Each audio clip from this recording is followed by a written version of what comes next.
Yo, what's going on, everybody? I am back with another Keeping It Real podcast. We are out here. It is almost noon. It's a beautiful day. We're living. We're living, baby. It's December 1st. Someone just texted me, emphasizing my message. Leave me alone. Don't emphasize me. I hate that new update. Why you gotta emphasize and laugh at a message? Why? You know what I'm saying? Just put LOL. It's what it is. Guys, but I'm very happy. I'm back with another podcast. We're turning up, I think, number 27. Almost at number 30. We're going to drop some solo podcasts. Please stay tuned. If you haven't already, smash that like button, hit the subscribe, drop a comment. Check us out on Spotify, Apple Podcast, and you can even listen to the podcast on my own website, keepingitrealpod.com. Check it out, link in the description. Got my boy Ben Doug in the building. We turning up. We are very lively this morning. We are very excited. We got some cool conversations going on.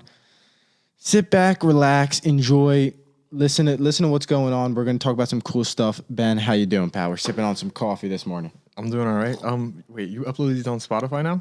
Yeah, they're on Spotify. They should be on Spotify. You know, a lot of the stuff is annoying, but like getting it all on stream. But I stream it through Podbean, and then it goes straight to my website, and then it goes to Apple Pod. It's definitely on Apple Podcasts. Subscribe on my Apple Podcasts. Help the brother out. You know, do it right now. No, I'm just kidding. You do it after. That's cool though. Yeah, it is. Yeah, I didn't know. Is that like a trend? People upload their podcasts on Spotify? I mean, Joe Rogan got signed for $200 million like a freaking athlete, bro. Yeah, Spotify. Seriously? Yeah, bro. That's insane. Bro, if you last night, you go on JRE, powerful JRE, 10 million subs on YouTube, only 100 long-term podcasts. They're all gone now because they're all on Spotify. Seriously. December 1st, yeah, they got the clips are still on YouTube, but Spotify, he got signed. I was gonna say, you can find old podcasts on YouTube of him. Remember when we watched? They're all gone. They're gone though. Oh, they're off YouTube. That's what I'm saying. They got taken off yesterday. Yesterday was December 1st, and I noticed it. I was like, let me go watch an old Joe Rogan, and there's like the Alex Jones and like a few of the ones that I guess those ones from a couple years ago that didn't get loaded up and stuff. So I was like, damn. Yeah, I remember we watched when he was in like some shitty studio. We watched some when we were one day hanging out. And we just looked at, I think we watched podcast one. They used to be like in his house, yeah. Sometimes he'd have he would sit on a couch and have Eddie Bravo sit right next to him. Bravo the king, you know what I'm saying? Entertaining guy. But I do got to say, this podcast started from Joe Rogan, you know what I'm saying? Super big inspiration to me. I would say I'm one of the biggest Rogan fans. Like I think it's also one of the most predominantly watched podcasts on YouTube. Yeah, It's just not even just on YouTube, but on Spotify. And when you look at the other, like more people, it has almost 10 million views on YouTube. But if you really look at the Spotify, Apple podcast downloads, over 100 million downloads per episode, basically. Low key, it's crazy. That might not be a true statistic. I was like, that's not true. Maybe 50 mil, but like still, it's crazy. Like Alex Jones, 20 million views on YouTube, probably 100 million downloads. Same thing with Elon Musk. Do you think YouTube is now like the main house for podcasting? But that's the thing. Joe Rogan just left the hub. Mm-hmm. So it's like, is YouTube the thing? Well, now it's like, because like people are censoring, you have people like Alex Jones on, and he says, oh, Joe Biden's lying about this. Everybody's lying about this. This is what's really happening. It's like, okay, well, we don't want these people on our platform, on our podcast. Then you can't have them on your podcast. Not only are you not going to get money from these people or from your content, you're not even allowed to put the content out there. See, that's where theoretically it's not. I don't entirely disagree with it, because especially something that we tout as religion in this country and most capitalist nations is the freedom of business owners to do what they want to do with their business. But my issue is when you publicize your business as being a public landscape and be a place of freedom of speech, and then you revoke those liberties from people, then that's where the red flags get raised. Yeah, 100%. For sure. So that's what's going on right now. But then the thing with Spotify is now Spotify technically, if you want to look at it, it doesn't own. A Rogan fan doesn't want to say that they own Rogan, but in a way they do own Rogan's content now, right? So Rogan obviously can just leave that and post it on his own website or whatever it may be. That he probably should have done that. I don't know why he didn't do that. I guess he just wanted to. I'm assuming he knew he was going to get censored anywhere he went. So let me just secure the bag and then get censored. Because you have people at Spotify, like workers, that are protesting that certain things should be censored and certain episodes should be completely taken down. And have been apparently episodes that still aren't, like the Alex Jones episodes aren't uploaded. The Milo Yiannopoulos, that Milo guy, he's gotten kicked off everything. Hey, yeah, they don't let him on anything, you know. And he's like a gay guy that just yells about LGBTQ stuff. Yeah, I know. Which is why freedom of speech. His content is so provocative because you know it's postmodernist. But then it's entirely contradicting. And then you hear. So hold on. Sorry for not trying to interrupt you, but I just watched a podcast with Rogan and a journalist. I think he's like a journalist, kind of a security guard, like operator. He goes to Mexico and trains like the Mexican police and trying to help some of the violence down there. Like a contract. Yeah, exactly. So he talks about the violence and stuff, and he comes back and talks about that stuff. And he was talking about what were we just talking about? I'm kind of having a brain fart. Sorry. We were talking about the postmodern and sort of the cancel culture, like the cancel culture. Yeah, but taking you off. Oh, Milo. Hold on. So he was posting information on Instagram. So he was posting like provocative information of what's like drug cartel murdering politicians and people open day. And Instagram would deplatform that. But then they promote someone like Sean King, who just promotes violence all day. Sean King promotes violence all day, and he has like probably 10 million. I block Sean King. There's there's comedians that make funny podcasts making fun of Sean King, and like apparently like he's white. Apparently his backstory, he's really white and he's not even really black. He just claims he's black. But that's mad funny. But nevertheless, he's getting rich off posting like horrible content. Maybe it's true, maybe it's not, but he's posting all this negative content, and it's only one-sided. It's anti-police. Well, it's protesting, whatever it may be, rioting, and the people that post the other way around get censored and shadow banned, and stuff gets just taken down. So it's like when you're a place that holds freedom of speech. Again, sorry for interrupting. I just need to get my thought. But when you're a place that holds freedom of speech, you can't. Now it's like now you're crossing the constitutional line. Well, okay. Well, there's the misconstruency with that is that the modern, I'll call them leftists, because I think there's a lot of misunderstanding when you construe the words liberal and leftist as being one, because in liberalism in the sense talk a little bit closer to the mic. Just push it a little closer. Sorry. Just push a little bit. There you go. Just push a little. Liberalism. Push a little in the mouth, huh? Put it in. Liberalism, in the sense of what it is not what we see as in the contemporary political atmosphere. It's liberalism originally. Like, you want to talk about, there's a reason that the politics is on a spectrum, because, in all actuality, there's never a single answer to any question, especially in a world that we live in. That's so absolutely, a lot of these political issues are just so, Byzantine and intricate in their nature. Oh, so complicated. And, you need a little bit of both sides. You can never have, because, you look at the one side and you look at ultimate conservatism, you're pretty much living in a fundamentalist world. And then you look at ultimate liberalism, which is just pure nihilism, inducted into a person's ideology, which is extremely cancerous, which is why I like that book that you showed me, the Parasitic Mind. God-Sod, shout out to you. I'm going to clip this up and tag you on Instagram. God-Sod, if you comment, love you, man. Read your book. Got it. Pre-ordered it. #. But, like, people, for some reason, especially today, and that, it probably has a little bit to do with the sort of, and especially mostly in the first world countries that we see, such as here in France, it probably has a lot to do with the fact that, especially our generation, people are used to getting what they want. And now we hear all this stuff with people talking about like getting useless college degrees and how that's so prevalent.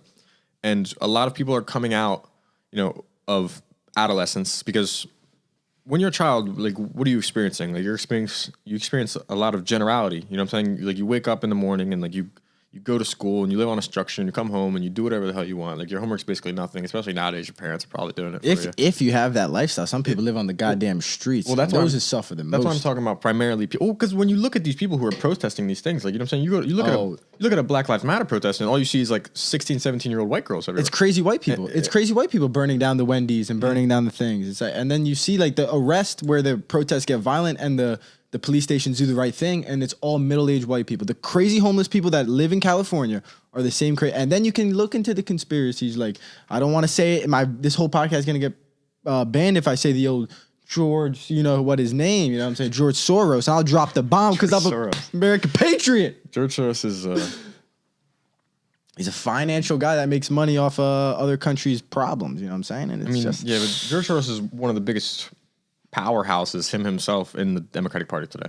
Dude, but they don't talk about it. Even Fox News. Even Fox News won't talk about it. That's crazy.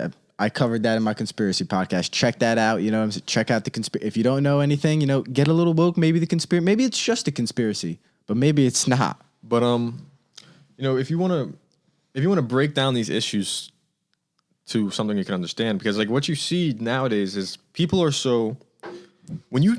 form these ideological views that are just so absolutely definitely true in their minds, and like when you test them on it, it's like they have these axioms and that you could think of like pillars, and they make their axioms pillars of themselves.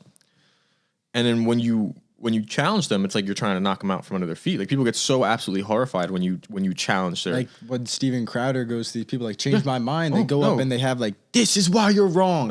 It's like, well, did you ever think of this? Like maybe I'm not wrong. It's like, well, I didn't even. They start looking around confused and stuff. I saw something that Jordan Peterson said in one of his, I think it was a lecture on existentialism a while back, and he said, it's like these people are floating in the ocean, and you can think of the ocean as chaos. And this is really like kind of like a Jordan Peterson thing to say. The ocean is all the chaos, and they build themselves a raft on, a tiny little wooden raft that's absolutely useless to get them where they want to go. That are just entirely construed on axiomatic views that they don't even completely understand themselves. They just take as the truth. You know what I'm saying? Like, and you want to talk about dogma in religion or in any sort of fundamentalism, like the dogma in the modern leftist ideology is something that's, so absolutely unfounded. And I'm not going to say unfounded because it's proven to be untrue, a lot of the beliefs that they hold. Because, they want to go backwards in history. They want to live they structure these civilizations that are just abstract to the point where they seem perfect on paper, but when you break them down and you apply them in the real world, they're the same way that humans have been living for the last, 1,500 years, more than that.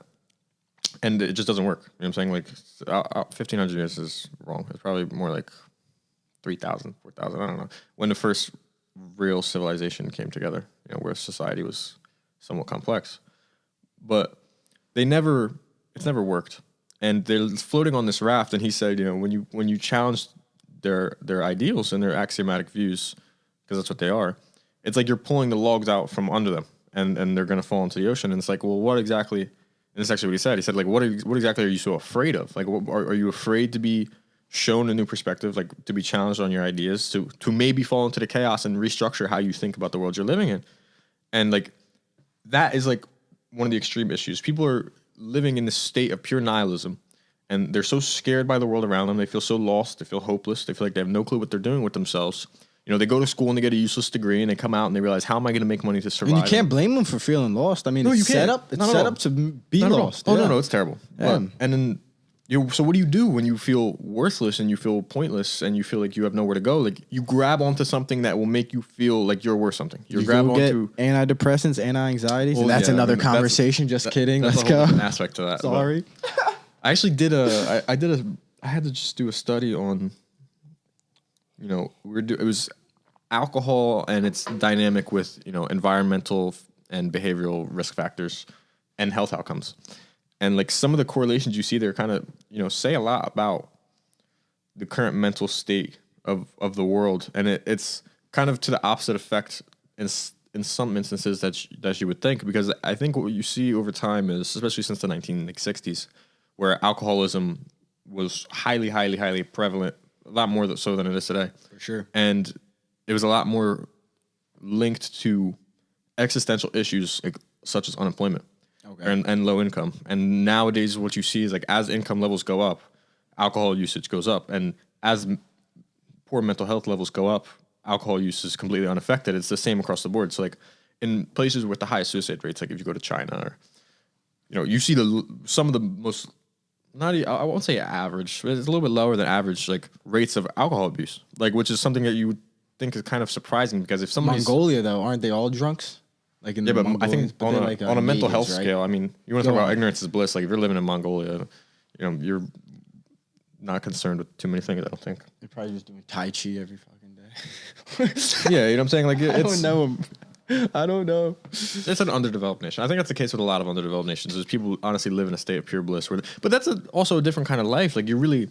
Like, and this is like how the classic Italians are. Like, if you go to talk to somebody, But they probably have meaning for their own selves. No, but that's they have the pure thing. bliss to you, right? No. It's like certain aspect to a modern. They do first have world meaning. Society. They do have meaning, Yeah. but their meaning is more of in the life and less of in abstraction. Like the way that, especially in Western civilization, it is for us. Like their meaning is in culture, like in like a value system that like carries them through their life. Like and that's stuff that is lost a lot, like among a lot of people here, because especially our today. society has become very individualistic. Well, it's going the opposite way. Individualism is, to some extent, like the best remedy to a polarized society because people get too caught up in group identity and people get too caught up in. It's why identity politics is a thing. Tribalism. Tribalism is a whole nother But like I guess a form of tribalism. can of worms to open. Political. It is a form of tribalism. Yeah. No, it is like the mechanisms. Like,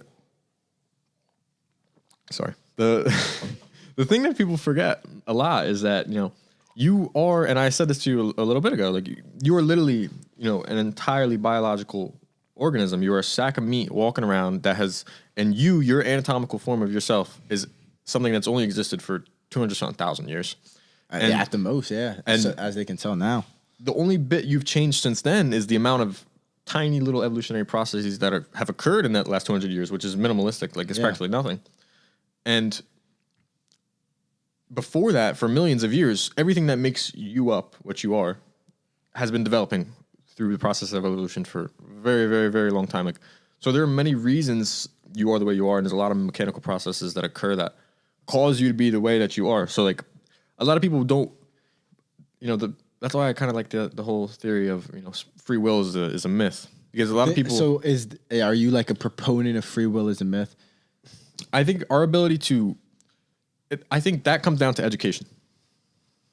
I think if you are better informed on who you are and what you're doing and what life is, like what is the phenomena of experience? Like when when you're better informed on that gives you a bit more control over where you're going to bring yourself. Okay.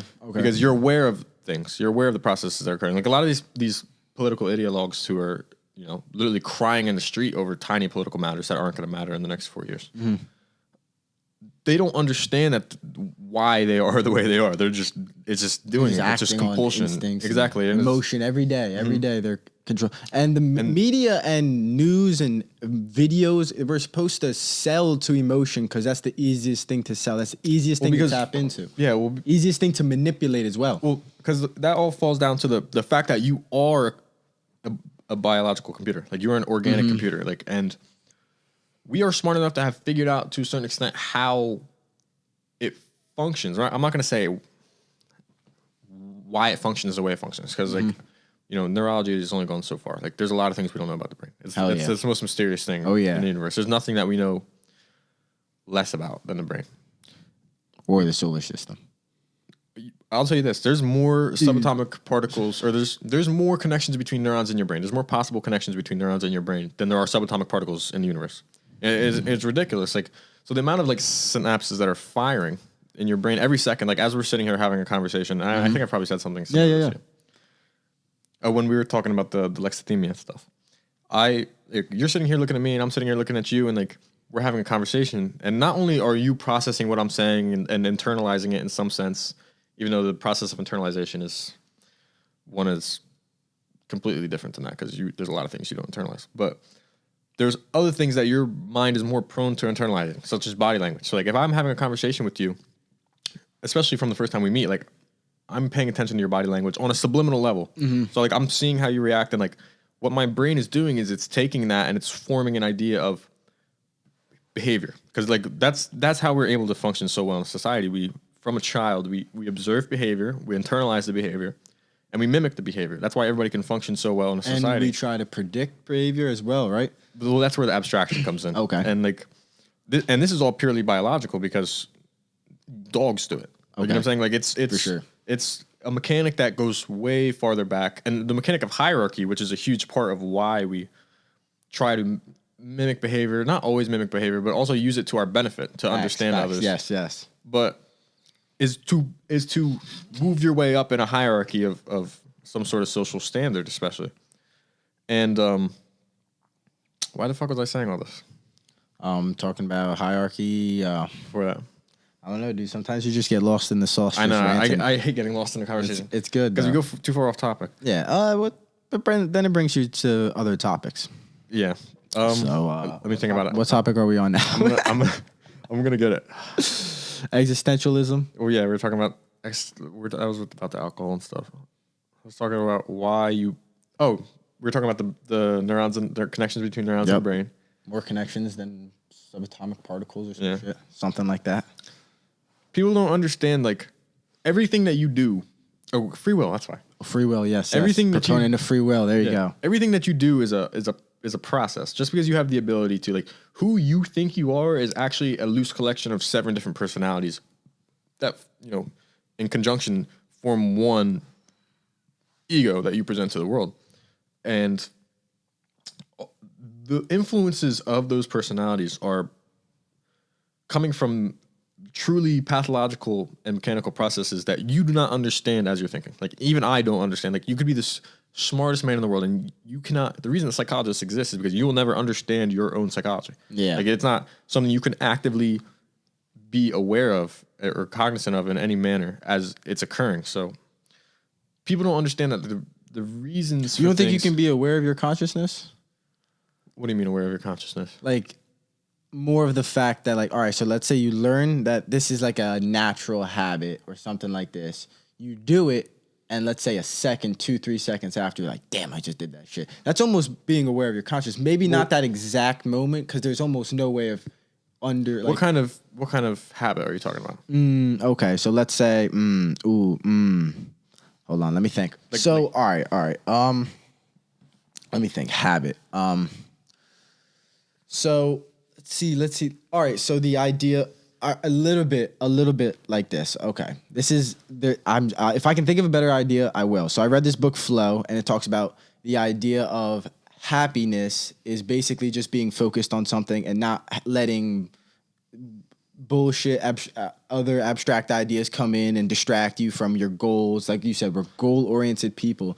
So, and then once you start getting better at activities, like let's say professional athletes, you become better and better. You study, practice better. You build complexity. When you build complexity, you find that internal brain flow activity. So then when I'm like running or exercising and I realize like, all right, this is what I want to do. This is like, I definitely realize it on a smaller, simpler level, like on like instances. I'll try to think of something else. But basically, like when I try to build like, let's say like a workout regimen, or like I make a YouTube video that's like thought provoking, I really build complexity, and then I start taking camera angles. Like I'm realizing I'm building complexity to try to get into the flow of the day and stuff. That's just a small thing, but I can't think of it right off the bat, but there are instances like little things that I noticed, just like, oh, I read about that and I thought about that. Like that's interesting, or something like that. Your predisposition to do these things in a temperamental aspect, right, is something that you have no conscious understanding of. What do you mean? Wait, what do you mean? So there's a lot of people, like, you're pursuing these goals. Like, you are taking all these active steps to do these things. And there is a huge part of that is driven by your personality. Like, you are, like, somebody to do the things, oh shit, I don't know if I just fucked the audio. To do the things that you do, like, you know what I'm saying, you have to be a bit more industrious than an average person. Like, you know what I'm saying? You wake up in the morning, you have everything scheduled, you get everything done, you compile everything you need, everything's organized, and you do all these things. Yes. So somebody who temperamentally is not as industrialized as you. Industrious, I think industrialized is a completely wrong term. Edit that out if you can, because I just embarrassed myself. That's fine.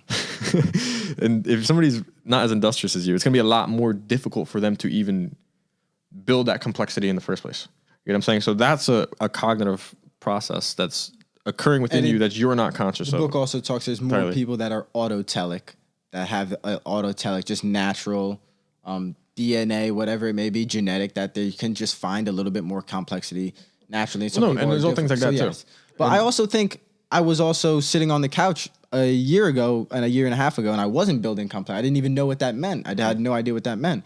And then eventually after, building up, my potential, I guess working on my potential, I reached even more potential. And then I realized complexity and the flow and the actual, like how the mind is working and stuff, like how it targets on, has zones in, and it's built for that. It's built for setting a goal.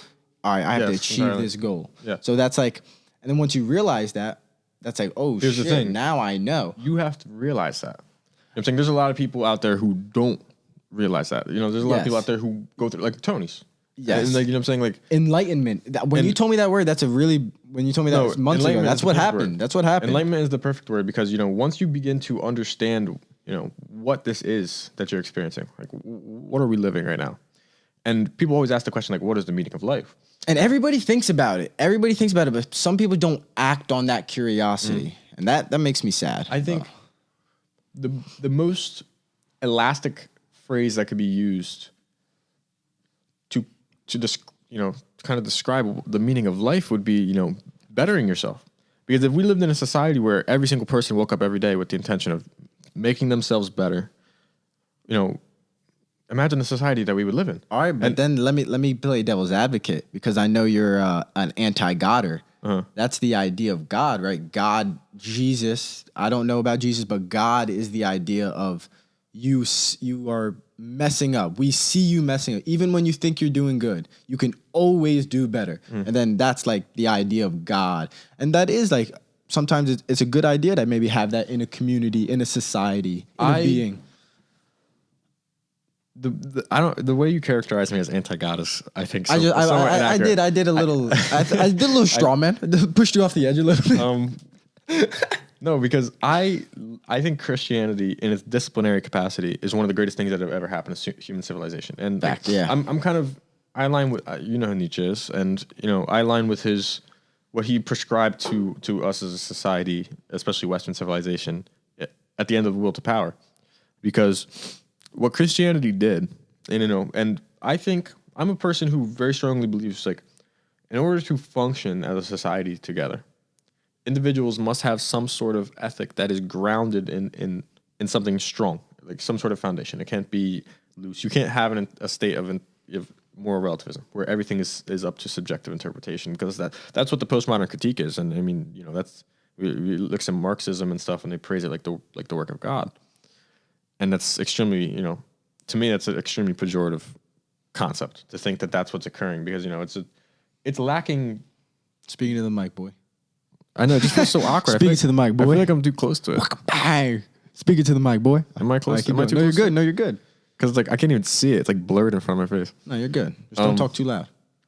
Because, people are, when things are entirely relative, then what is that going to accomplish for us together as a society? Like, you think of what is a society in the first place, and in order for a society to occur, like, people have to operate in some form of unity.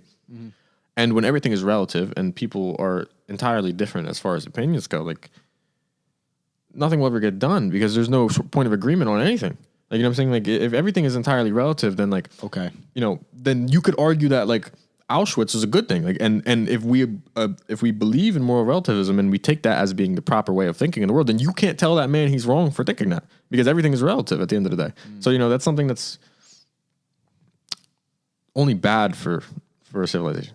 Like, if you tell people that what they think is okay because it's relative to them, it's all up to their subjective experience, and like that gives room for everything to slide away. And that's, you see, like, totalitarian states like rise out of more relativist ideologies, So that leads us to what ideology. So is capitalism the best overall answer in a way? Would capitalism? All right. Obviously capitalism has its flaws. We're not gods. Like, we're figuring this out for ourselves too. Exactly, at the end of the day. Exactly. Like, that's the biggest thing. Civilization, like complex civilization for us as human beings, is something that is so incredibly new. And you think about the amount of things that we've accomplished as a species in the last 10,000 years, even, like, is mind-boggling. Because, the last 100 years, bro. The last, like, 200 years. It's just exponentially increasing the rate of accomplishment. Yeah, exactly. And when you think about that, we are literally an animal that is working its way through the world, and as we're going, we're getting better and better and better at functioning together, at limiting the undue suffering of individuals in our society. And we're not just going to wake up tomorrow and have the right answer. Like, what we do have, though, is the best form of civilization that human beings have ever existed in ever. You know what I'm saying? Like, especially in these first world countries, because you look at, you could talk to a poor person here who's walking around with an iPhone in their pocket. But I mean, meanwhile, you go to other parts of the world and people are struggling to drink water. They're struggling to drink clean water. Yep.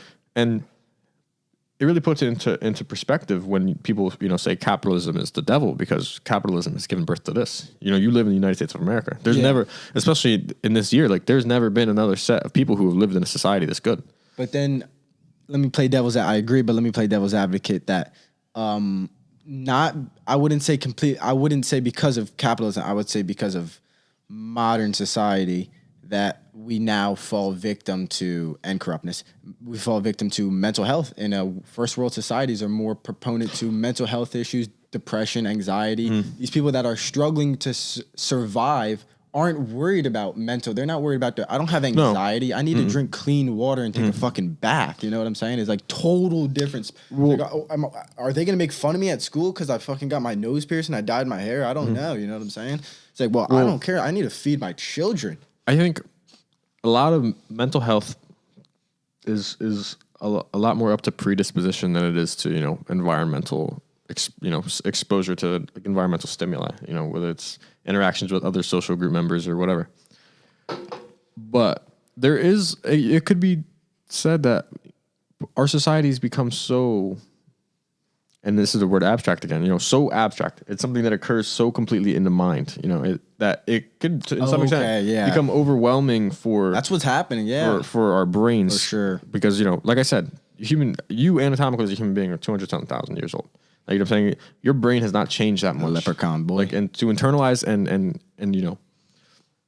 be able to, like, cognitively understand your position in the society, like, the way we do as a species, like, the more complex the society becomes, like, the more difficult it has to be for you to, deal with that, to process that, because you only have a certain amount of processing capacity in your brain. Like, that hasn't changed much, and your brain definitely was not doing this on the regular, Dude, they say 50,000 years ago. Well, no, they say our brain hasn't changed much from up to like 50,000 years ago. So if you look back, like 50,000 years ago, they were somewhat thinking about like what is life, and then you look at like books like I showed you, Fingerprints of the God, like how they study the stars, thousands. They didn't even invent the wheel yet, but they could track the stars and the astronomy and knew where we were in our solar system. How's that possible?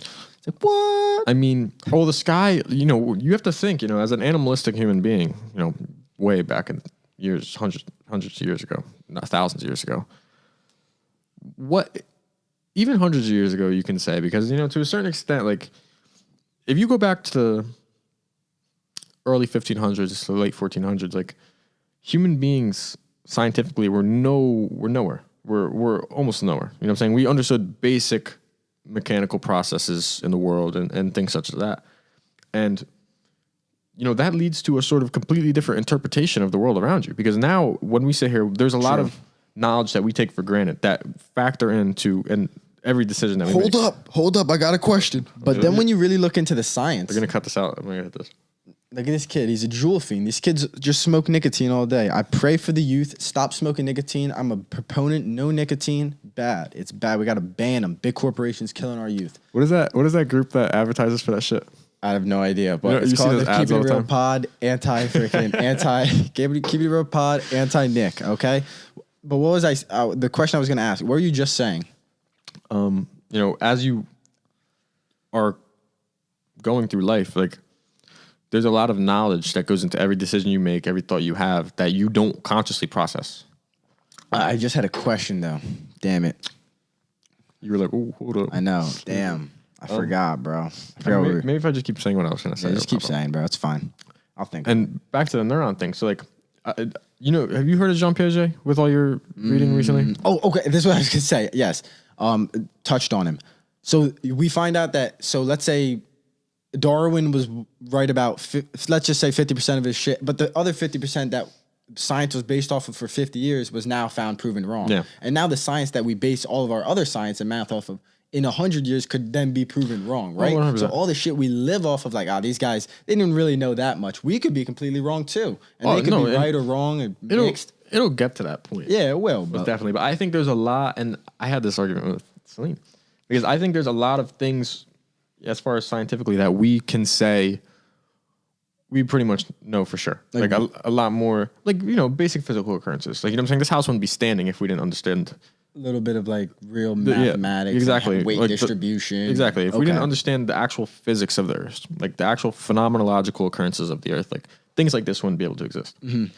And so there's, to a certain extent, there's a lot that we know, like that we are pretty confident we know. As far as it was windy last night, and thank God our houses didn't blow up. Yeah, exactly. That's big though. It's like wind, and you're like, damn, bro, this is pretty violent to be like a hunter gatherer. oh, last night was crazy. Playhouse or no, something. Monday night.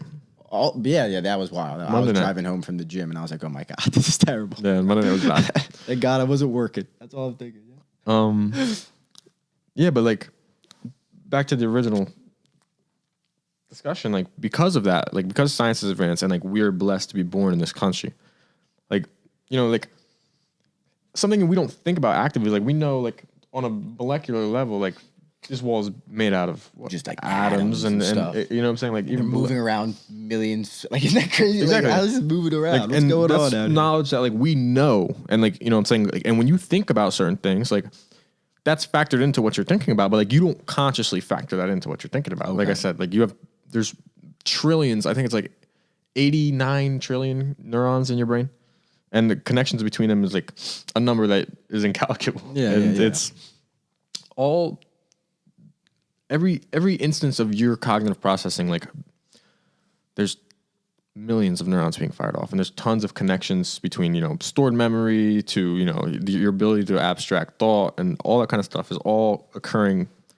simultaneously in your head. And like there's a lot of things that you don't think about when you're thinking about things. And Jean Piaget he was a developmental psychologist, and he's like the father of constructivism.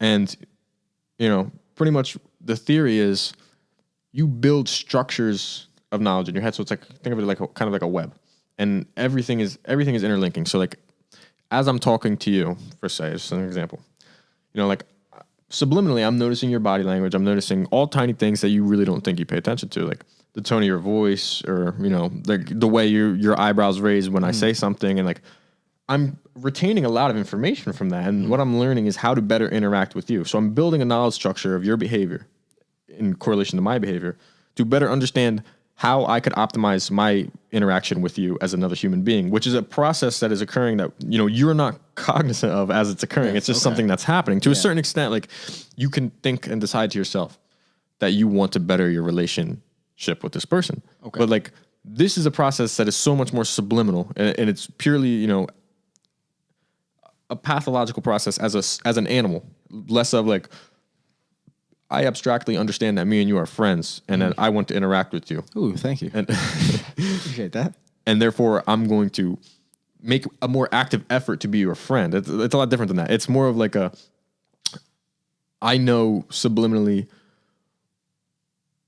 what I'm not going to say what not to say, but like things to avoid. How to interact with me. Yeah, like how to interact with you, but it's like for an optimal experience. Yeah, exactly, for an optimal experience. And it's something that really doesn't occur on any sort of articulate level. But then let's say when you're aware of that, that makes it a bit easier, right? You're aware of all that. Well, that's why. So now you're kind of consciously doing. Well, that's why I right? said free will is a myth, and education is like the key. The key to that, because like the more you're aware of, is that what Sam Harris argues? Is that one of his arguments? Sam Harris is. I actually was watching something with Sam Harris recently, because he's the big free will guy. He's a. He describes himself as like a moral realist. So like I think his biggest thing about education is being able to set true human ethics based on known things. Because like the thing he uses to describe is like, you know, his image of the world, you know, like the optimal existence of human beings is well-being. I think well-being is the term that he uses to describe. And pretty much like what Sam Harris wants to do is be able to set some sort of ethic structure in a true foundation of right and wrongs that is still based on our reward systems, humans' interpretations in a sense. Yeah. Which is like, you can't argue entirely. That's something that we'll never be able to. What the guy over here getting phone Washington. calls. Look at this. Look what's going on my phone. Dude, the CIA, George Soros. We said his name and he's giving him a call. Laura Brewer 6767. China. It's China. It's China. What were you saying though? You know, in a sense, like the major question I think in philosophy right now is like, can us as a species decide what is right and wrong? You know what I'm saying? Is that a capacity that we have? Because like, and who's to decide? Is your right and wrong different from my right and wrong? So it's like, do you put people in jail? Well, I don't think that's a crime. That's why I think, and I think Sam Harris is like the moral realist thing is like, it's a lot easier to focus on what we know that we don't want. Yes. And everybody focuses on the neg. That's a great way to put it, bro. And I think that because to a certain extent you can quantify that. Like, you know what I'm saying? We can look at history and be like, okay, we don't want this. Like, you know what I'm saying? Alexander the Great. Like, we don't want that. Communism. And because we can see, you know, the consequences of these actions. And like, it's a lot harder to understand like what we do want. Not saying like there aren't things that we know we want, but there's a lot of things that we could want that are not just going to occur to us. Well, I mean, we want everything technically, though. Then you can make it like we want everything. Consumerism, even on a more intrinsic level. I guess now that we aren't worried about shelter, food, and sex and reproduction, now we're worried about like I want to get a good job and the hierarchy. So now we're just like focused on those things. Hierarchy is interesting because now it's something that we are consciously aware of, but like. Yeah, exactly. Hierarchy is something that is so ingrained. It's in everything, but Yeah, it's more of a conscious like lifestyle hierarchy now, especially in our America. I'm saying lifestyle. You get a job, and it's like I want a good job, and I'm gonna associate with the good. I'm gonna get a nice car, and I'm gonna live in a good neighborhood. My kids might go to private school and go to academic college, whatever it may be. Whatever it may be. And well, yeah, hierarchy is for whatever reason, you know, evolutionary process has prescribed hierarchy to be the optimal way to function in a group, I guess, because you know you need some sort of Pecking order. I won't call it a pecking order because hierarchies don't have to be focused around dominance. Okay. You get what I'm saying? Like they tend to be focused around dominance, but that's because of, you know, the natural malevolence in beings. Like, you know what I'm saying? Like, why would a pack leader pick on like if you're a wolf, why would a pack leader pick on the bottom to toe out weakness or whatever, however they describe it? But like there's or to claim dominance. and even though they're not consciously aware of it, like there's some sort of malevolence in that because like we have the ability to abstract that yes, is the thing. Like, yes. you know, and that's the worst malevolence. You bully kids and like you're like, that's wrong. You shouldn't do that. Like this kid's living his experience and like you're making it worse for him. But like we can abstract that. We know that it's a bad thing. So also the mechanism behind that is something that's a lot more deeply ingrained into our heads than we like to think. And this is the conversation I had the other day with whatever. But I was with Celine and she said to me, I feel weird like just saying people's names like on the thing, you know what I'm saying? It's fine. And you're all Chinese spies watching right now. It's what it is. I think Got you. And I think this is like, you know, the issue with a lot of these leftists today is she asked me, we were talking about like a lot of the tragedies that occurred throughout human history and a lot of the injustices that were done. And she asked me, she's like, why the same way that we understand it now, that is bad. Why didn't people just think that back then?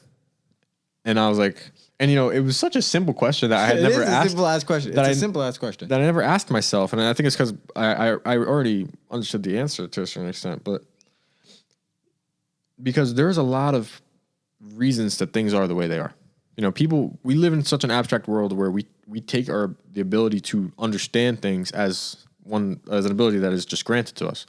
And you have to remember that like our ability to understand things has changed dramatically in the last even 1,000 years. Like, you know what I'm saying? Like it's insane. And, you know, 300, 400 years ago, people didn't understand things the way that we understand things, you know, because we're literally animals.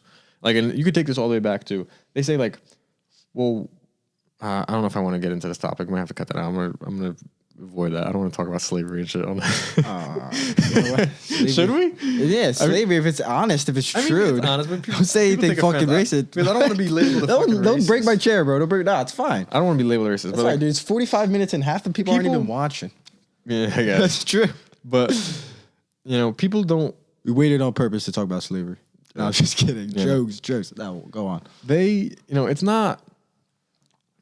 You know, people automatically assume that it was entirely because Africans were black. Like, you know what I'm saying? It has a lot less to do with that than anything else. Like, They were superior at a physical level, right? All right, so Is that the main? you're a 1400. You're a man living in the 1400s. You're a white man living in the 1400s, right? And 99% of them didn't own slaves, and they're poor as hell peasants. Only like barely 1% owned slaves and was able to afford and keep slaves and feed slaves and obviously torment them, but they owned them as well. But only rich people did that. Well, here's the first point I want to make, right? So, like, it being understood that these people did not think the same way that we think. They didn't understand things the way that we understand things. There was no psychology wasn't a thing. Like, you know what I'm saying? None of these sort of understandings of the world and interactions with other people like existed. None of them were even ideas. And you live in Western civilization at the time. You know, you live in London or you live in whatever, and your society is advanced for what you know. Compared to now, obviously, it's not. You know, there's a lot of reasons for that. Mainly Christianity and monotheism, which is a topic that we completely got off that we were talking about before. But yes, I got you, bro. I wanted to go back to that, but you know, you're literate and there's educational aspects to life, and you live in a somewhat complex functioning society. And then you get on a boat and you land in Africa where you see these people running around in cloths. And I'm not saying this like it's a bad thing. This is just what it is. And, yeah. And they're running around in cloths and... You have guns and shit. And they're entirely animalistic beings. Like, you know what I'm saying? And there's reasons for that. Like, one, like... and you can make the argument that if Africa didn't turn into the Sahara, if it was still a tropic like it was... like, because the reason that we're bipedal animals is because we were monkeys that lived in trees... and the trees disappeared. You know, Africa was a tropic, and it turned into the desert. And I forget exactly why. It was something to do with the Mediterranean and some like polar shift or something like that. Precession of the equinox, probably. Something. Grammy Hand, Randall Carl. And then it turned into the Sahara. It's like we couldn't move from tree to obtain food. Like, that's why we went on the ground and we started walking. And then evolution. And then we had to use each other as help because, I mean, a lion's going to destroy my 45-pound little monkey ass because that's what we were. We were a little whatever we were. Anthropithecus or some shit. Anthropithecus. I don't even know how to pronounce those words. It's like 27 letters in that shit. Well, go on. But, you know, Africa became an extremely hostile environment for us to live in as a species, which is why humans migrated from Africa. That's why we went off exploring and found better ways of life. And your environment has a lot to do with your society. Like the first civilizations ever formed at the bases of rivers with plains and where agriculture was possible, and because society didn't form until agriculture was a thing, and that's what were the optimal.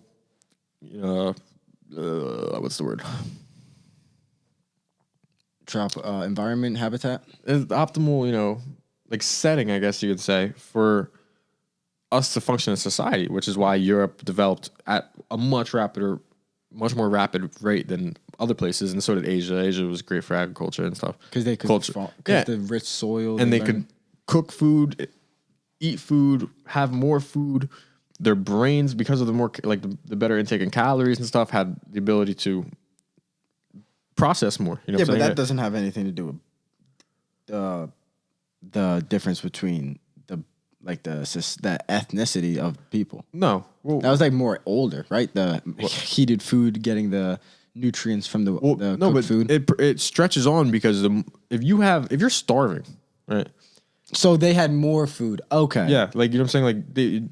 Like cooking food maybe led to that idea, but that's not what I was trying to say. I'm saying, like, they had a surplus of food. You have a surplus of food, like, and it's also not something that's preoccupying your time entirely. Like, you know what I'm saying? If you go out back to your house and you have a rice paddy. Well, that comes with the agricultural revolution. Exactly, yeah. It changed a lot of things. things. Here's the thing, agriculture is extremely difficult in Africa. In the sub-Saharan desert. Like, it is. What you're thinking about is every day, like, you're like, how am I going to find my next meal? Like, how am I going to go out and hunt and achieve what I have to achieve? And especially in the 1400s in Africa. Like, are you kidding me? If you think now it's underdeveloped, like, go back then. Places in like Kenya, right? Nigeria. But there's places that are entirely underdeveloped. Africa as a continent is way, way, way farther behind the rest of the world. Oh yeah.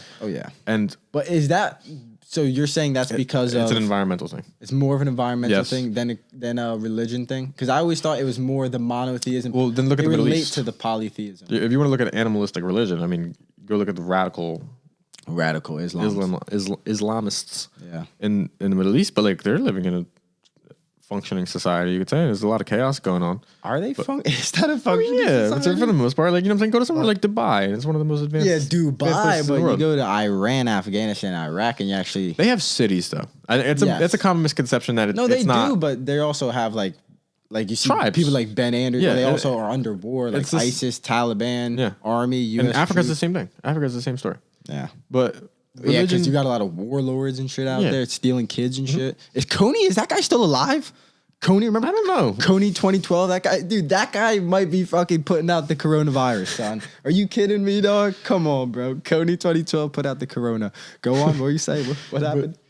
So you're a Westerner who gets on a boat, arrives in Africa, and this is what you see. Like, what are you thinking to yourself? Like, you're stupid in all reality. Like, I mean, you can't be that dude. You just sailed across the ocean, but yeah. No, but you're stupid. Like, For even us, they're stupid. the but smartest- You couldn't sail to right now. You couldn't sail to Africa. You would die. they're If they're smart "Ben, in a take different this way. boat and-" They're Yes. smart in a different way. Yes, Sure, 100%. yes, But I'm yes. saying, as far as like understanding subjective experience and like understanding the truth of the world, Humanism, a little bit like that. Okay. Like, all right, you look at these people and you think like, oh, these people are animals. Oh, yeah. Like, you know what I'm saying? Like, and Yeah. so that's less because of the fact they're black. Yeah, they look different, 100%. Yeah, but it's it was the the way lifestyle. that they Okay. lived that led them to thinking that these people are animals. And like, let's not forget the people who were selling slaves to the white people were Yes. Africans themselves. Yes. And So, there you was know, African. There was, I think, one of the biggest plantations in North Carolina was owned by a black guy. So it's just what it is. and slavery has nothing to do with skin color. I mean, in America, it did. Oh, okay, yeah, Yeah, eventually, but the politics eventually, because it all Yes. became money and capitalism did kind of, And I think it's because shape a people little bit spent like so that. long living that lifestyle that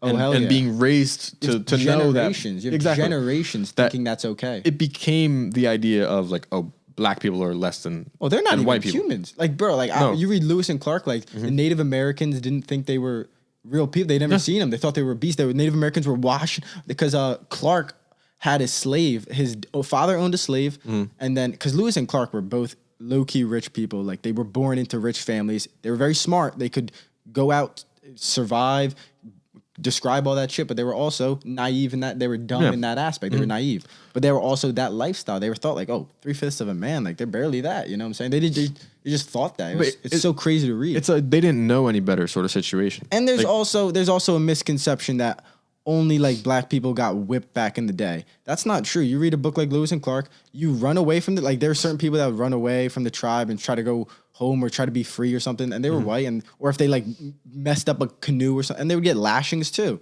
They would get lashings too. Well, So yeah. it was interesting to read that as well. discipline is a concept that stretches way farther. Physical discipline. But what I was saying is why slavery is not entirely about skin colors because, and I'm saying the actual concept of slavery because if you go, white Jews were enslaved in Egypt in Moses' for time. years. You know what I'm saying? Yeah, Like, hell yeah. and people don't ever count that in. Like they're slaves. Muslims keep the radical Muslims. But nowadays we live that in a way. Then you make the devil's advocate. You make the argument that has nothing to do with modern day. Right now, like 60 years ago, there was segregation. So it's like it's still something that's okay, but I'm just playing devil's advocate. I understand that. Devil's ass. This is my argument to that Okay. person. And the thing is, things are the way they are because they've been developing for thousands of years. Things are the way they are because you just were born 20 years ago, and from your point of being able to abstract society on, things are just arbitrarily, injunctured into our lives. No, Okay. things are the way they are because they've been developing for a very long time. The way you process things, the way you think about things, and especially now with the theory of epigenetics, a lot more of your ideas could have possibly been genetically put onto you. You know what I'm saying? There's a lot of understandings and concepts and knowledge structures that we inherently understand. Like, you know what I'm saying? Like, all right, like as a child, like nobody really has to tell you not to spit in somebody's face. I don't think spitting is a big Not entirely. thing by humans though. I don't think spitting does much. No. Childs bite a lot and But hit and shit. Take out their anger. There's what was the example that I used when I was talking about this? You're saying like as a species, like spitting is not something that that humans do. do. It doesn't Yeah, really achieve but- much. There is That level of malevolence of like I'm gonna spit on you. It's not. You got to be growing to be like. But here's the thing, though. It's not. It's more of a. I'm not saying there are children who would do something like that. Okay. Like, you know what I'm saying? Like, For sure. But biting is more of like hella kids be biting, fuck each other. Biting. My brother just. But I'm saying, like, my brother used to bite as a little kid. Somebody. I'm not gonna say that's entirely true because we understand that that's incredibly disrespectful. Like nobody has to tell you that is pretty much the point that I'm making. But people still bite each other. That's bad. You shouldn't be biting. It's not. Biting is like the physical violence for the point of hurting somebody. And shit. I'm talking about like just in a society, like the you should not just just the spite of it. Like, yeah. You should not just spit into somebody's face. You're saying a child knows that? Subliminally, yeah. Think so? Yeah. Did they study that, or you just like this is like a Ben theory a little bit? This is kind of just like a Ben theory. Okay. I'm saying like there's certain, and that might be a bad example, but there's certain rules of society. Like there's certain things that we understand that we're not able to abstract off rip about how to live in a society because our ancestors have been doing it so long and they've been constantly observing this behavior and understanding how we do this. That it is literally imprinted at this point to some extent, like in your genetics is what I'm saying. Your life's in danger maybe if you spit on someone like not your life's in that aspect. In danger, but it's like if you want the best outcome, if you're functioning with other people and you want to do that successfully, then the last thing you want to do is spit in their face. Yeah. Like, you know what I'm saying? Like, and that's just an example. Like, that's entirely like I'm not saying like there's actual evidence about spitting. Yeah, no, I understand. That's just what I'm trying to use to like portray the concept. I understand, but. Why the fuck are we talking about this? I have a question. 1 second. You wanted to. You brought up something about Jane Goodall. What did you want to say about Jane Goodall? Oh yeah, I know. This is gonna be like an interjection. But so the tribalistic nature of human beings is something that is. How could I set up a conversation where it'll be a lot more in context? So like, you think of humans' ability to carry out any sort of like tragedy, like a genocide or something like that, and you question yourself, like you look back at Nazi Germany, and you question yourself, like how could we do that? And like that's the question you have to ask yourself. Like you can't say how could they do that? Like how could we do that? Like, how could a human being do that? And there's a lot of it that is entirely tribalistic, and it's a mechanism that is so deeply ingrained into your head, like it's something that we see in animals, and then I hate when people say this. They're like, you're going to compare human beings to an animal, and I'm like, well, you are an animal. Like fucking animals. People tend to get caught up in the idea of the fact that we can, articulate words in our head, and that somehow makes us different than any other animal. I have an iPhone, son. Exactly. And no, you are an animal, and the same processes, as far as like actually like mechanically, like the neuroscience in your brain. Is the same processes that are occurring in chimps or in dolphins and anybody who knows about this, lobsters. To a certain extent. And that's what it is, because it's certain aspects of your brain and your functioning. Because you think about it at the end of the day, like, what is your purpose? Like, your purpose literally is you were once a single cell organism in an ocean that came out of a heated vent at the bottom of the ocean, whatever the theory is today. A heated vent. That's really what it is. And you were,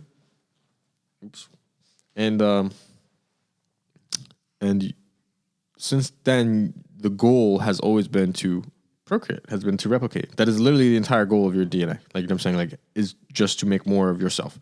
That is something so deep that is literally the reason for your existence. Like, that is what drives you to be alive. That's why you are alive. To pass on your genes. Yes, literally, for nothing else, just to replicate yourself. So I was reading in this book, Short History of Nothing, or Short History of nearly everything, and he was talking about that's perceived of what is true, like we want to procreate, but we can't prove that in everything. It's more one thing that we can say almost infinitively, but it's kind of like a funny saying. It's like life wants to be.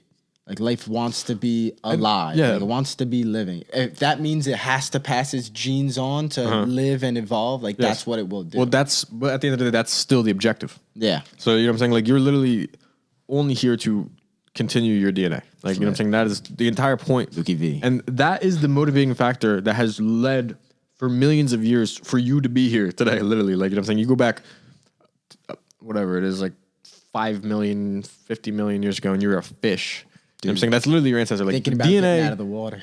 The DNA in that fish was driven to procreate and extend itself all the way to the point where it got to you, and that's also your job. Like, and that is really what is driving everything in the world. Like, is, you know what I'm saying, is that original piece of DNA. Like, you know what I'm saying, that original code to continue itself. And fuck, I hate when we get so far off, because now I'm trying to think about how I was linking this into the Jane Goodall shit. Pretty much all of these processes that occur that we see as being entirely abstract, like, you know what I'm saying, as being like entirely things that we have power to understand and control over, are they are more now than they ever were, but they're not at the end of the day. Mm-hmm. And, you know, because here's a question, here's something you can almost surely, you know, confirm to yourself. If you were an average person in Nazi Germany in the late 30s, early 30s, you would have been a Nazi too. You know what I'm saying? And I would have not tried to been in that camp for sure. You know what I'm saying? Like, and yes, some of it is like that, and other people were purely influenced by like emotional contagion, and, you know, and just being. We have to think about the state of Nazi Germany. You know, they just went through a horribly atrocious war. They were broke, and they were fucking shambles. They went through hyperinflation. They were completely in a state of disarray. There was hundreds of thousands of men who returned from war who were absolutely just, you know, traumatized, and they're just these rugged, brutal, hard men. And they're desperate at this point for some sort of order. And this comes back to, you know, Nietzsche said at the end of the Will of Power too, you know, the collapse of Christianity as the foundation of humans' beliefs. Because what Christianity did for us was it gave us a disciplinary capacity that allowed us to pursue truth in the world. Like, that is kind of the number one thing in Christianity is pursuing truth and understanding truth and being honest. And truth is like the epitome of a good person to a certain extent. But what that did was that allowed us to pursue truth outside of the Christianity itself. So it kind of killed itself in a sense. You know, its own dogmas and its own, you know, beliefs to be held on faith were killed by our pursuit of natural science and understanding our natural world. Not to say that. And that being our foundation of civilization, because that's what it was. So Christianity built Western civilization. Mm-hmm. And taking away everything that we functioned on top of everything that ran our ethics and our morals and the way we lived our life, and taking that and completely divorcing that from our state of being, like, left our entire way of thinking about the world in just a state of disarray.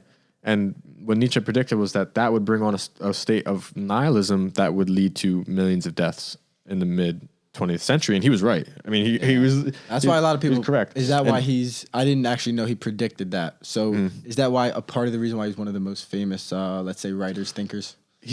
Because he did predict that, and some of his other work is what a lot of people don't know is that Carl Jung and Freud and Nietzsche worked in close proximity to each other. They wrote each other from across the world, and they passed ideas. Always do. They have to. And, you know, they're like kind of like the big three from their time as far as philosophy and psychoanalysis.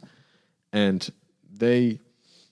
that's part of why Nietzsche is so big. But Nietzsche is also just one of the greatest philosophers to have ever lived. Was he a philosopher? That's what he was. Oh yeah, he was a philosopher, okay. And he pretty much. Did you read what was the book? What's his most famous book? The Will of Power. Did you read that? Yeah, I read that a couple of years ago. Now it's hard to read. It's like a weird. Yeah, it's a dense book. It's a dense book. Who did you tell me tried to read it? Matt Medora was telling me he picked it up, and he's like, oh yeah, last writing. It's a dense book, and there's a lot of you know, knowledge structures, we'll call them, that you have to have, you know, built already in your head to really understand a lot of the concepts that he talks about.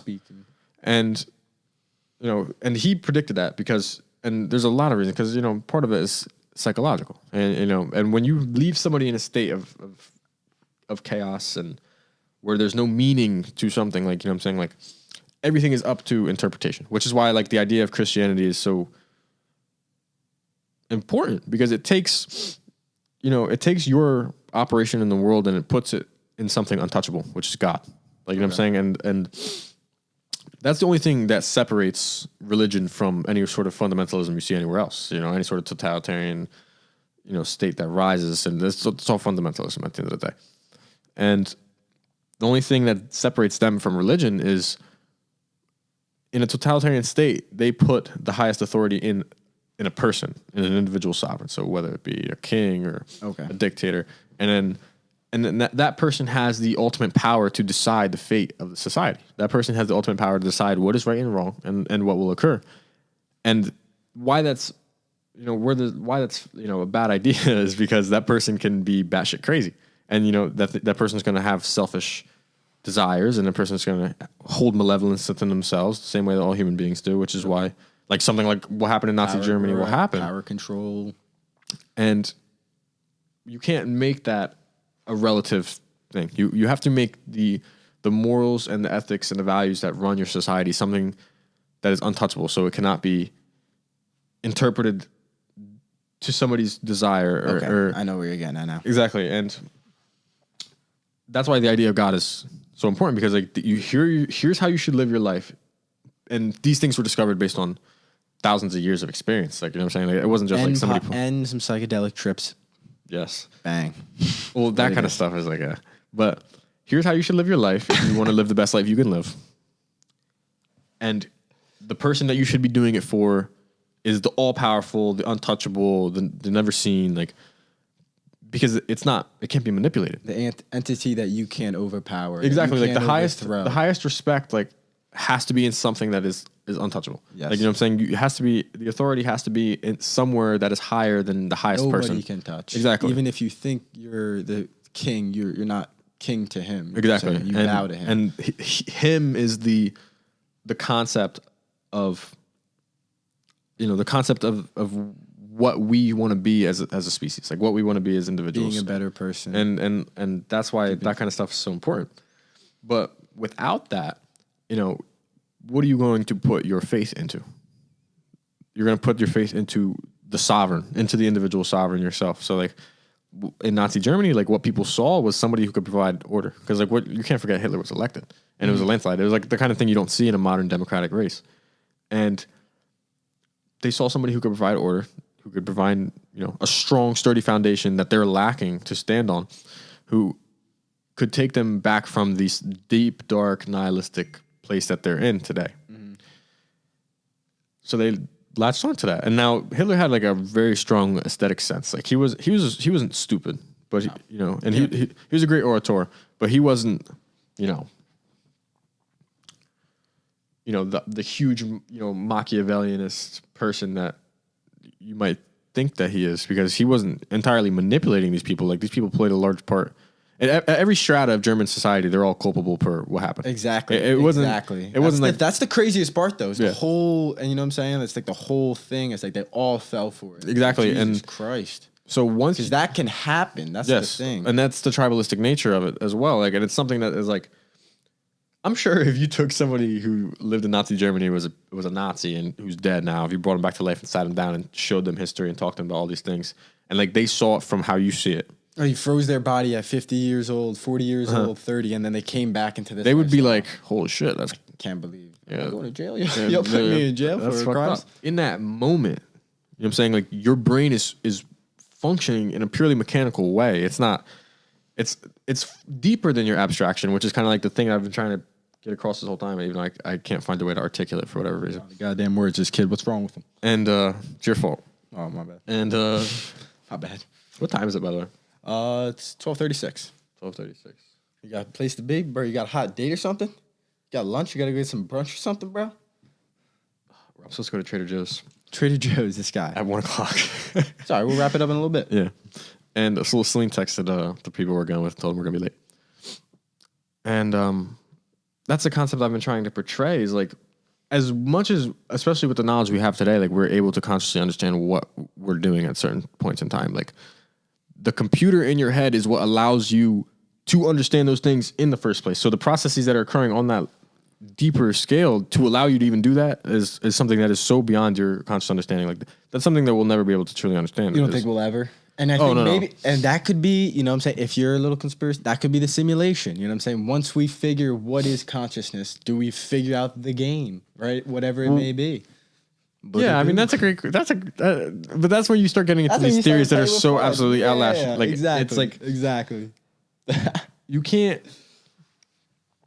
we have to be able to get to the point where we can function perfectly in a society before we pursue something deeper than that goal. You know what I'm saying? Like, you have to build utopia because, and I think. But is utopia real? Can utopia last? Yes. I think so. How is that? I mean, I don't have that answer, but what I can tell you is like, do you think everybody should live in one big United States if we're all speaking English and Spanish? Well, I think the Constitution is I think the Constitution is the greatest guide to life that has been created. Because it does have checks and balances. Well, the Constitution also puts the highest authority in God. Like, you know what I'm saying? Which is something that, like, I think the founding fathers But now science is like, did really right. is that even real? Okay, but here's why people should believe in God. Even though I don't believe in God. That's what I'm saying, Like, bro. Do you even believe in God? I'm about to pepper you with questions after this. I don't believe in God. Do you be praying, bro? Okay, but God You should praying be, to the universe? No, I don't. Giving off that energy to that? I think Putting it out there? I think the best way to believe in God is to believe that God is your unconscious mind. Your unconscious mind. Yes. Okay. Because your unconscious mind is the way that Freud sort of described consciousness was, you have this. Imagine there's a. How could I, image like make this into an image?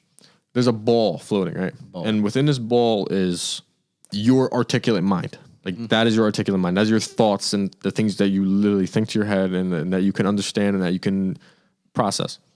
And then that ball is floating within a big fishbowl full of water. Okay. And that fishbowl is your unconscious mind. And within there is a lot of information and behavioral understandings that you don't process. Meaning you know what I'm saying? evolution, Exactly. genetics. Evolution, and what I was talking about, like when I'm paying attention to you and I'm observing body language and all that kind of stuff. Yeah, like, exactly. All that kind of understanding feeds your articulate mind. You know what I'm saying? Everything that you think are just like things that break through from all of that subliminal knowledge.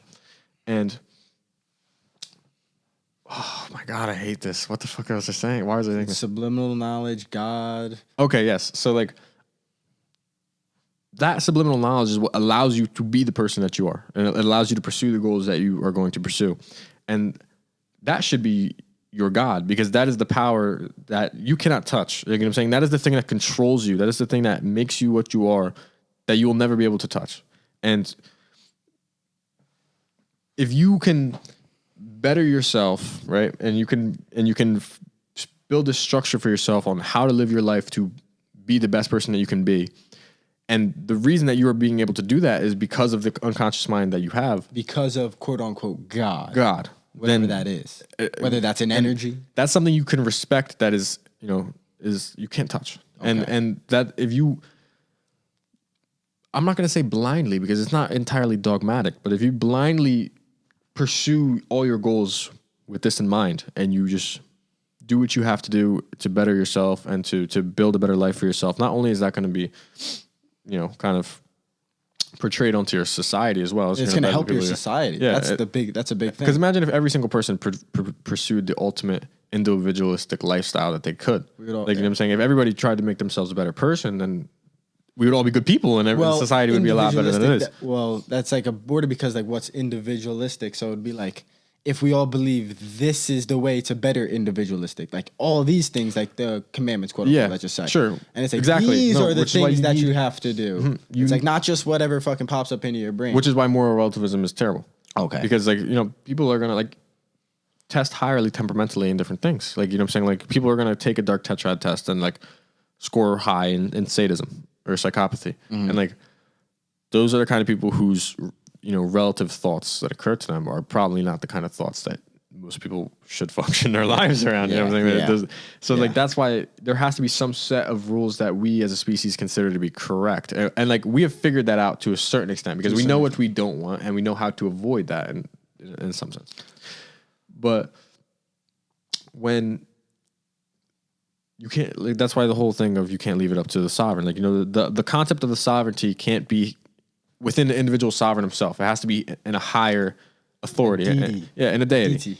Deity? Is that how it is? Deity? Mm-hmm. Okay. Now I always looked at it like deity. Entity, I always thought it was like pronounced the same. It's a deity. Okay. And, we're learning out here. Yeah, and the original deities are something like they're so highly sophisticated compared to what we think. Yeah, like, it is. Like, It is. Or the Mesopotamian deity, because Mesopotamia was a lot of small tribes that kind of formed together into one tribe. And like, to put it in terms, like, even though it's not like it went like this consciously, like they all had different religions and different gods and different ways of believing how they were living on this earth, mm-hmm.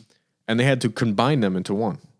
And so what they did was they took all the aspects of their gods and, all the things that they see as powerful in the world and combined them into one. And this god was, they called him Marduk.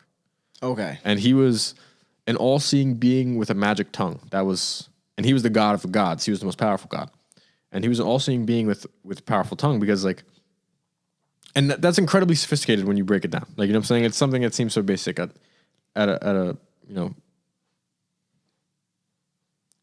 surface level. Yeah, at a surface level.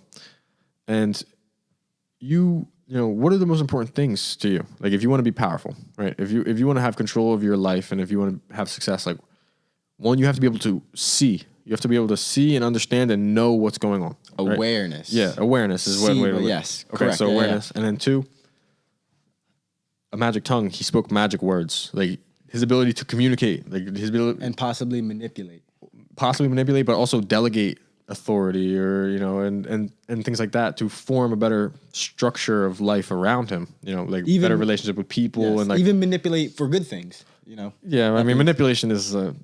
I mean, if you're good with your tongue, you know how people think, and you can manipulate for good and for bad. Right? Well, yes, of course, but choosing to manipulate somebody is also a negative on aspect. A pathological level, something you want to think about. You want to avoid. Like, no, it's like, well, why would you be doing that? Like, well, I mean, why would anybody try to have power or something? Well, no, exactly. That's what I'm saying. Yeah, it's the same thing. You know, it's something that's like iffy, manipulation. But and that's you got somewhere to go. Let me pepper you with some questions. So, God, quick answer. How are you? No, you don't be praying. You just feel. You just are aware. I don't think that there's actually an entity in the sky that's some all-being. Like, there's not an alien, fucking Morgan Freeman ass guy like you. No, there's no like actual God. Okay, so but what do you do anything to practice? Maybe your quote unquote philosophies.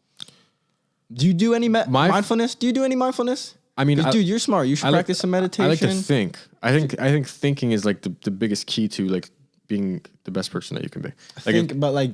Do you ever try? Mindfulness is the aspect of almost thinking to the point where you don't think anymore, where you like realize you're thinking. So Buddhism is very like. I've tried it. After I talked to that Harry Christian. So I was gonna say, did you like it? Did it go anywhere? It's hard to do. I'm not. Yeah, I'm not really capable of it as of right now. Of right now, that's what I like to hear. You are capable of it. Definitely practice it, bro. I'll talk to you after. I just like what I like to do is like what I would especially do. Well, one, I think documenting your thoughts is incredibly important because they come out a lot more coherently than they're coming out in this podcast. Question, and I know just before we forget, I know you currently working on a book for a while now. If you want to explain maybe certain ideas. Well, because I think there's a lot of aspects, and it's hard to sit down. Like, I wish we could sit here and talk for like 3 hours, honestly, in a podcast because talk about it. It's hard to, especially because there's so many things that we touched on that we never closed out because we were jumping from thing to thing, and things probably sound insanely incoherent, in all honesty, and pretty nihilistic in certain aspects. Yeah, you know what I'm saying? But there's a lot of intricate dynamics that occur in our lives. Like, things are the way that they are for many reasons, and when you take the roots of all that. Right. If you go all the way down to the very beginning and you truly try to understand why everything is the way that it is, and then break down the processes that occur to make things the way that they are, and then tie them all up to what we're experiencing today. Like, that's pretty much what I'm trying to do in my book. I'm trying to take everything down to an evolutionary standpoint and say, like, all right, these are the things that occurred that made the brain before it was even a human brain function the way that it functions, because this is the goal, this is the outcome, this is why things are the way that they are for millions of years to lead us to this point. Now, here's what's occurring. So then here's what we can see. Like almost an opinion. Would it be more of like your philosophy, or would it be an objective looking onto scientific journalism and like different philosophy? That would be you then pepper in your own kind of. I think obviously I think I would pepper in my own philosophy to a certain extent.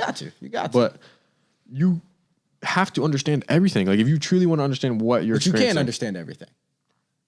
It depends on what you mean by that. You can't understand everything. I mean, yeah, your ability to internalize that is. You could try your best to learn as much limited. as you can to give yourself the prowess and the confidence to start talking. I'll put it like this: thinking deeply. There's a lot more things that people can understand that would better inform their day-to-day thoughts and decisions that they do not understand. You know, like, people don't take in physics. People don't take evolution into account. You know, when like they think about why humans have done the things that they've done and why the brain works that way that it works. Kanye talked about that on the Rogan podcast. Like, once, like, he's like, if people learn, like, like not simple, but a little bit simple biology, physics, like all that this kind of would stuff, change really like exactly, lives. and factor it into their decisions and the way that they feel about things. Yeah. So like I don't know. I guess like think about the thing I want to write is like a story of who we are, why we are the way that we are, and what that means for us now. Is one way to summarize what my book is trying to be. It's in the works. It's in the works, so it's not coming out anytime soon. Oh no. I mean, I have a lot more to learn and understand before I get over. We got so much experience to gain. Got him on the podcast once. We'll have him on once again. This was a great conversation, dude. This was good. Yeah. We talked about a lot of stuff. Hopefully it'll go better next time. We probably should like look back on this and watch some stuff and take some points on what we got to really focus on and what we got to go over. Because I think that's good. The fact that like this is what a good because if you watch my other podcast, if you want to have a laugh, watch my other podcast. I can be a goofball. I can have some good interview. I have a few interviews. I have a podcast. I'm gonna have some comedians on. Freaking, I had some my boy Matt. We just sling joke. We basically were just doing what's it called improv for like an hour and a half. We just talked about random shit and we're just lying the whole time. So you can watch that. But then like I love these conversations as well, just making you really tap into your thought-provoking aspect of the neocortex. Is that the neocortex?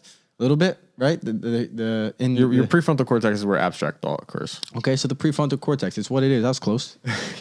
God damn. Ben, thank you so much for coming on, guys. Thank you so much. Please smash that like button. Subscribe if you haven't. Check out the clips. Check out my vlog. All that stuff. Link will be in the description. Check out my website. You can drop a comment on the podcast. You can ask some questions there. I'm going to post some blogs. Going to post some photos up there. Definitely check it out. So thank you so much for watching. Take it easy. Don't get offended. We're just trying to tap into our deep. We're just trying to think deep and try to understand what's going on. We're trying to challenge our intellect. That's really what it is. We're trying to challenge each other's intellect and challenge each other's theories. Obviously, we're 20 years old. We might not think this next year. We might not think this in 3 months after we read an eye-opening book or whatever it may be. So it's what it is. Hopefully, Ben can start doing some Hare Christian dances and stuff. What? Who said that? Deuces.